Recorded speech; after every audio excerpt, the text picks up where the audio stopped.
Des policiers cagoulés devant la résidence de l'ex-ministre de la Défense, Edgar Alain Mbengue, en pleine perquisition.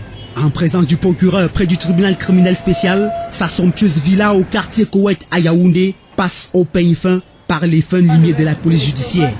La rue barrée, aucun accès n'est autorisé. Tous les véhicules sont fouillés avant de faire demi-tour. Nous tournons ces images exclusives en caméra cachée. Selon les informations recueillies sur place, cette opération vise à rassembler toutes les preuves susceptibles de faire avancer l'enquête. Surtout que ces derniers temps, la presse camerounaise annonçait une richesse immense dans cette résidence. 16h23, cette Cameroun noire se voit refuser l'accès. Selon notre source, elle appartient à un certain Richard, ici en polo vert citron, neveu d'Edgar Alain Mbengue.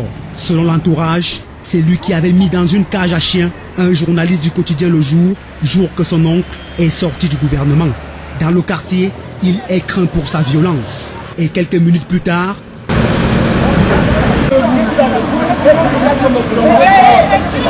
l'homme à tout faire d'Edgar Alain Mbengue se met à l'œuvre.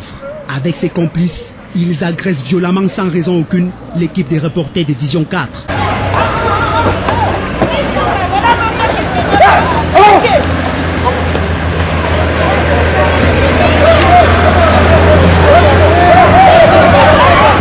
Muni de ce gros caillou et d'une clé à roue, il promet la mort à Ambroise Awono.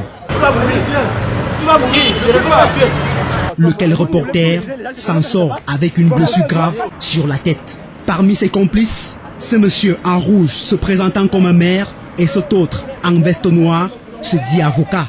Dans la foulée, le neveu de Mbengue prendra la fuite. Au moment où nous quittons les lieux, la perquisition est toujours en cours en présence d'Edgar Alain Mbengue. Sa villa est tellement immense, confie notre source. Après sa résidence, ce sera le tour de la société de location de véhicules de sa femme, dénommée Limousine Prestige, d'être perquisitionnée.